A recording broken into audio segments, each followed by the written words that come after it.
Amigas, amigos, bienvenidas, bienvenidos a este su espacio Hexágono Televisión, donde tratamos de analizar siempre las posibilidades de generación de acuerdos entre el sector estatal, el sector privado, la sociedad civil, las comunidades, los medios y las organizaciones internacionales. Justamente en este marco de organizaciones internacionales hemos recibido la visita del profesor Wayne Visser de la Universidad de Cambridge. Él es asociado senior, profesor, digamos, de reconocida trayectoria en temas de liderazgo para la sostenibilidad. Así que bueno, vamos a hacer una parte de esta entrevista en inglés, pero con la traducción correspondiente. Y bueno, muchísimas gracias. Thank you very much, Professor Visser, for being here. Thank you. Well, let me ask you first about why you are here in Ecuador. Permítame preguntarle en primer lugar por qué está aquí en Ecuador y cómo se ha sentido. Well, I'm visiting here to work with your organization, especially on the S2M certification, and where we act as an international party, and also to use the new tool that we've developed, the 5S framework, which is to help companies to get ready for the future, to be prepared for a very different future. Mm-hmm. What do you think it's that how possible is it to have the hexagon model that we have been discussing here with our friends for having an application of projects that could go more sustainable? ¿Cómo le parece a usted el modelo hexagonal que nos permita trabajar de manera más sostenible proyectos en general en alianzas entre sectores? Well, one of the things that's been very clear over the last 20 years in the evolution of the sustainability agenda and the social responsibility initiatives of companies is that they can't do it alone, and they also can't do it only from their one perspective. And so we've moved in the last 10 years especially to a multi-stakeholder environment where whatever business is doing, it needs to be dealing with a broad set of stakeholders. The old idea that of Milton Friedman in 1970, that the social responsibility of business is to make profits, is just completely outdated now. And so we've moved very strongly from the shareholder or the stockholder model of Milton Friedman to the stakeholder model, which is actually embedded now in many corporate governance codes and in many CSR standards. About those CSR standards, we have developed with the British Chambers of Trade and Industry and the Embassy and the S2M Foundation and Hexagon tool that you are working with us as an international certifier, provided your experience.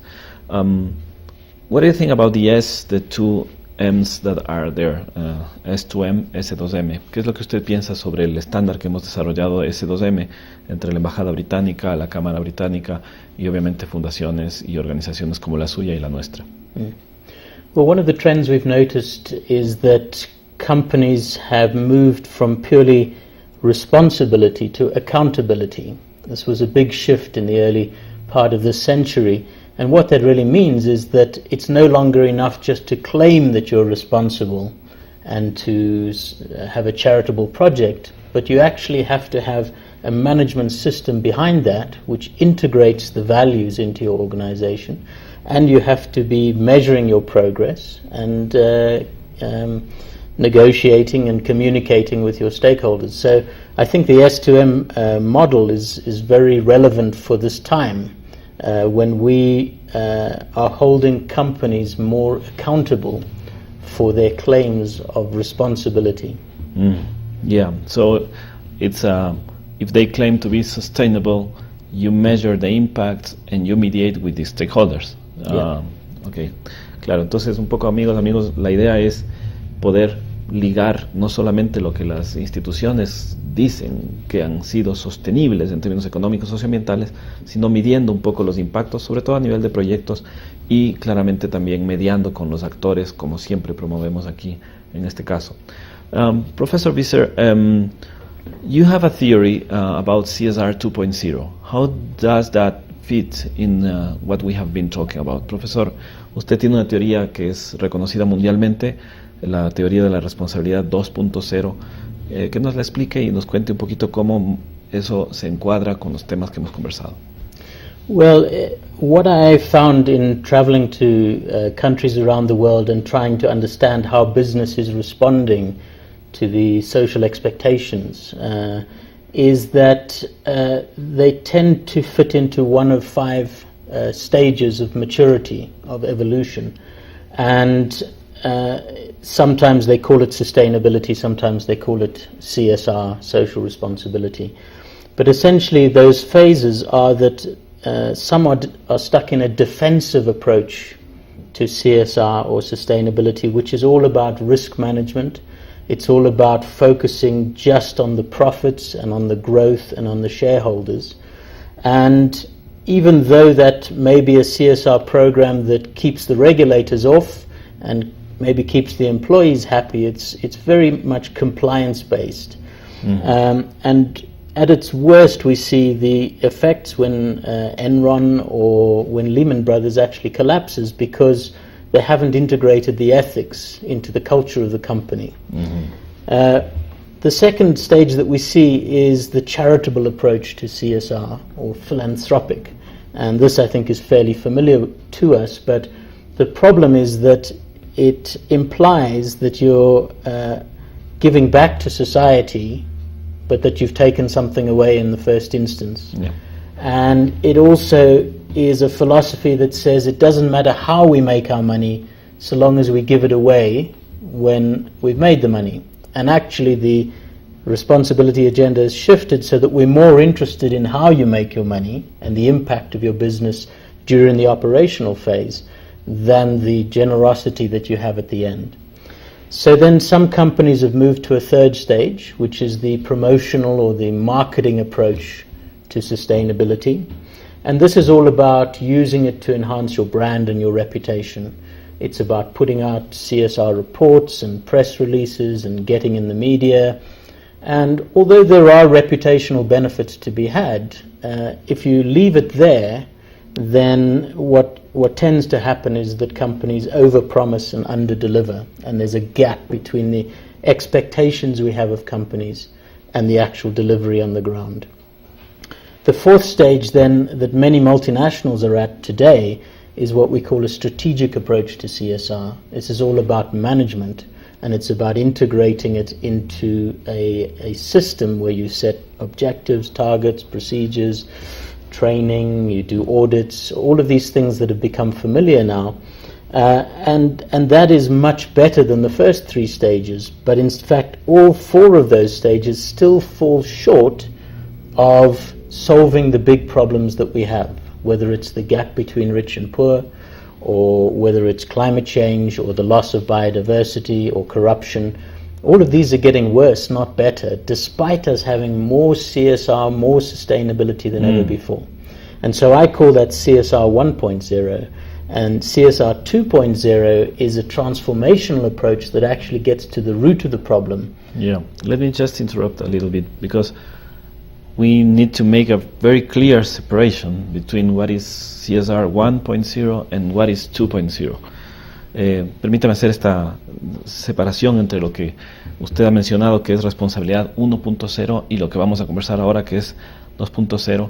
Y claramente, ¿no es cierto?, hay unos elementos de avaricia, hay elementos de filantropía, elementos de mercadeo y elementos finalmente estratégicos de gerencia que están en 1.0. Pero la parte que usted estaba mencionando sobre la parte de transformar, ¿no es cierto?, y hacer una cuestión transformacional, es muy importante. How is that of the transformational approach? What does it have to do with impact? ¿Qué tiene que ver con el impacto? And what does it have to do with the S2M standard, for example? ¿Qué tiene que ver con el estándar S2M que estábamos conversando hace un momento? Yeah. Well, the main difference, especially between strategic and transformational, is that if we take an example, Coca-Cola got accused in India of stealing the water from the community because they were using lots of water. So the strategic approach by Coca-Cola is to align the CSR issue of water with their main business, which uses lots of water. But they don't change their business. They just support more water programs, both in the company and in the community. Transformational says, well, we've got a big problem, which is water. How can we actually change our business to be all about more efficient water use, getting to a situation where we're not taking out more than we're giving back? And so the transformational approach, it really links to this framework which I call the 5S, and it's about how do we then measure and mediate, because we're asking people to move to a different model, but the only way we will know if that's successful is if we find measures and we involve stakeholders. And the way that we found works quite well to do that is along the 5 S's, which is that companies need to create a future that is more smart, it's more safe, it's more sustainable, it's more satisfying, and it's more shared. So I can explain those. Yes, please, because I think we have moved from CSR 1.0 to 2.0, and you are proposing a new framework that would allow you to do that movement, and that's your 5S approach. Es importante mencionar que esta responsabilidad 1.0 que se ha enfocado tanto en los elementos sobre todo de manejo económico puro y duro, o que luego ha trabajado temas de filantropía, de caridad, no es suficiente, y que obviamente luego de eso hay mucha gente que se ha enfocado en temas de mercadeo y posteriormente se ha enfocado en elementos de gerencia, como nos mencionaba del caso de la Coca-Cola en India. Pero finalmente se tiene que hacer un paso hacia la parte transformacional, y en ese campo de tener impactos positivos lo está ligando con temas de sostenibilidad, impactos de sostenibilidad, medir y mediar con los actores. Pero claramente lo que nos dice el profesor Visser es que debemos trabajar también en 5 elementos que empiezan con S en inglés, que vamos a conversarlos ahora en este momento. So what would be that theory that you have about the 5S? ¿Cuál sería la teoría de las 5 S? Well, first it's a slight change in philosophy, because what we're saying is that CSR or sustainability is not about just a voluntary thing that's nice to do if you're an ethical company. What we're saying is that this is about creating and fitting into a future that is better. And actually it's a matter of competitiveness. So 3 of the 5 S's are actually embedded in the new Europe EU 2020 competitiveness strategy. And that is smart, sustainable and shared. So let me just explain what the 5 really mean, because this should be the way that we now measure whether companies are creating a community or a country that is better or worse. You can measure them or mediate with them. Yes, exactly.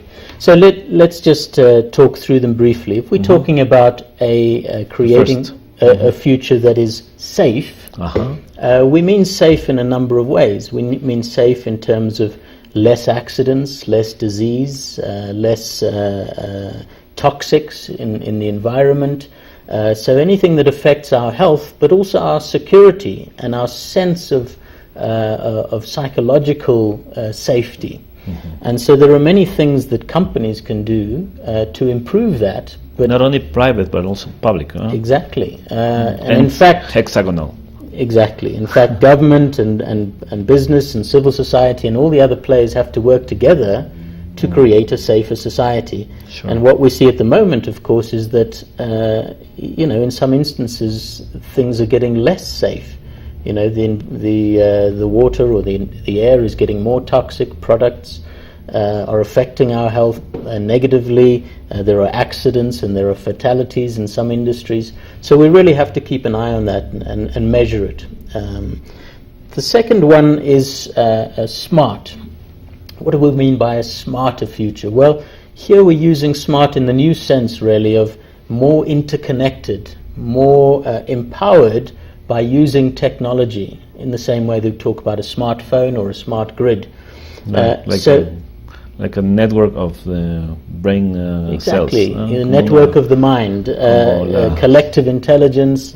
So here we're looking at the role of the internet, we're looking at the role of ICT, of telecommunications, but to use that in a way that actually creates a positive social benefit for society. So if we take the example of M-Pesa, Vodafone, this is a way that people can use connectedness through their phones to actually transfer money so that they become part of the economy. It's an example. The third one then is, can we make it more shared? And this is the idea that it's important to create economic value, but who is benefiting from that?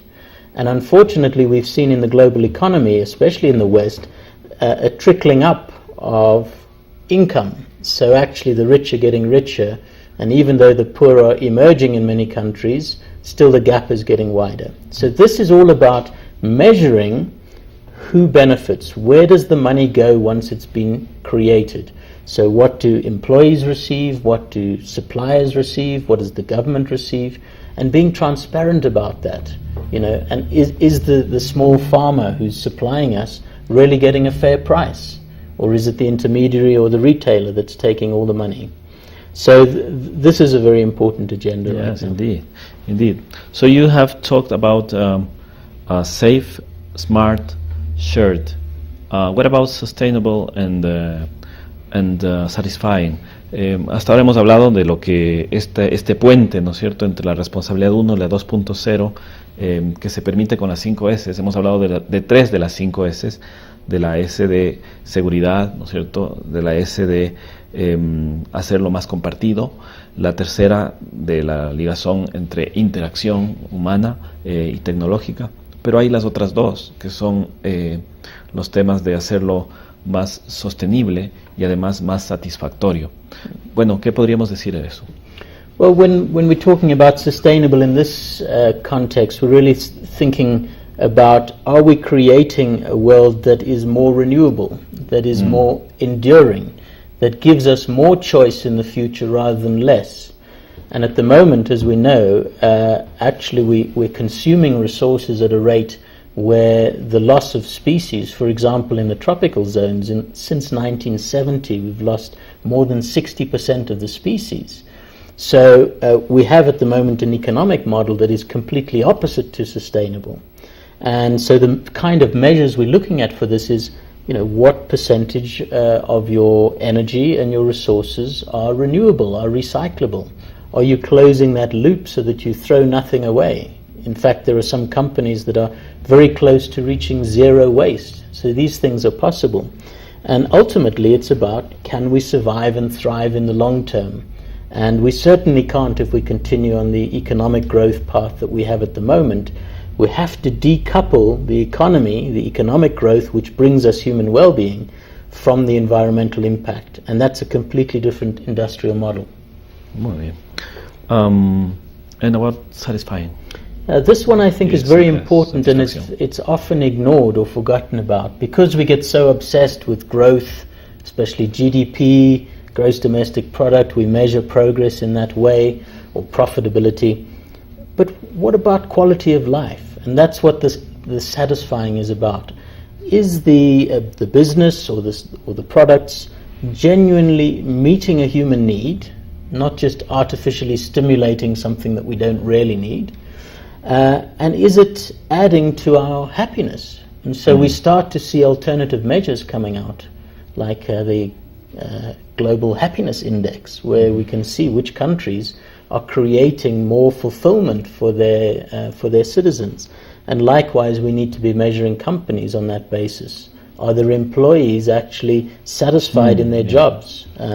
Having good income, having relations with family that are not cut by the work, siendo más felices con la familia y el trabajo, ¿no? Yeah.